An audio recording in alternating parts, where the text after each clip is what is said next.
உங்கள் வாழ்வை வாழ. Cheers, a senior living by Casa Grande. Life begins at 50. அண்மை செய்தியை பார்த்துக் கொண்டிருக்கிறோம். கரூர் கூட்ட நெரிசல் குறித்து தாவேகா நிர்வாகிகளிடம் 5 மணி நேரத்திற்கு மேலாக சிபிஐ அதிகாரிகள் விசாரணை நடத்தி வருகின்றனர். தாவேகா பொதுச் செயலாளர் ஆனந்த், தேர்தல் மேலாண்மை பொதுச் செயலாளர் ஆதவ் அர்ஜுன், இணை பொதுச் செயலாளர் சிடிஆர் நிர்மல்குமார் ஆகியோர் டெல்லி சிபிஐ அலுவலகத்தில் விசாரணைக்கு ஆஜராகினர். சிபிஐ அதிகாரி சுனில்குமார் தலைமையிலான குழுவினர் தாவேகா நிர்வாகிகளிடம் விசாரணை நடத்தி வருகின்றனர். கரூரில் கூட்டம் நடத்துவதற்கு எப்போது அனுமதி கோரப்பட்டது, எத்தனை மணி நேரம் பொதுக்கூட்டம் நடத்த அனுமதி வழங்கப்பட்டது, அனுமதி வழங்கிய அதிகாரிகள் யார் போன்ற கேள்விகளை தாவேகா நிர்வாகிகளிடம் சிபிஐ அதிகாரிகள் முன்வைத்தனர். மேலும் கரூரில் தாவேகா சார்பில் மேற்கொள்ளப்பட்ட ஏற்பாடுகள் என்ன, திட்டமிடப்பட்ட நேரத்தில் ஊர்வலம் மற்றும் பொதுக்கூட்டம் நடந்ததா, கட்சியின் தலைவர் விஜய் வருவதில் ஏதேனும் தாமதம் ஏற்பட்டதா போன்ற கேள்விகளையும் தாவேகா நிர்வாகிகளிடம் சிபிஐ அதிகாரிகள் முன்வைத்தனர்.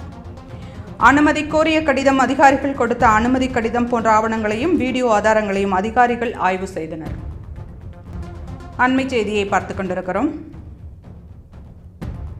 கரூர் கூட்ட நெரிசல் குறித்து தாவேகா நிர்வாகிகளிடம் 5 மணி நேரத்திற்கு மேலாக சிபிஐ அதிகாரிகள் விசாரணை நடத்தி வருகின்றனர்.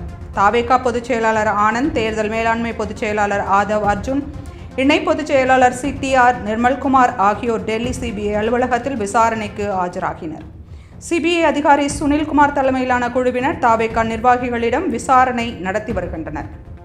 கரூரில் கூட்டம் நடத்துவதற்கு எப்போது அனுமதி கோரப்பட்டது, எத்தனை மணி நேரம் பொதுக்கூட்டம் நடத்த அனுமதி வழங்கப்பட்டது, அனுமதி வழங்கிய அதிகாரிகள் யார் போன்ற கேள்விகளை தாவேகா நிர்வாகிகளிடம் சிபிஐ அதிகாரிகள் முன்வைத்தனர்.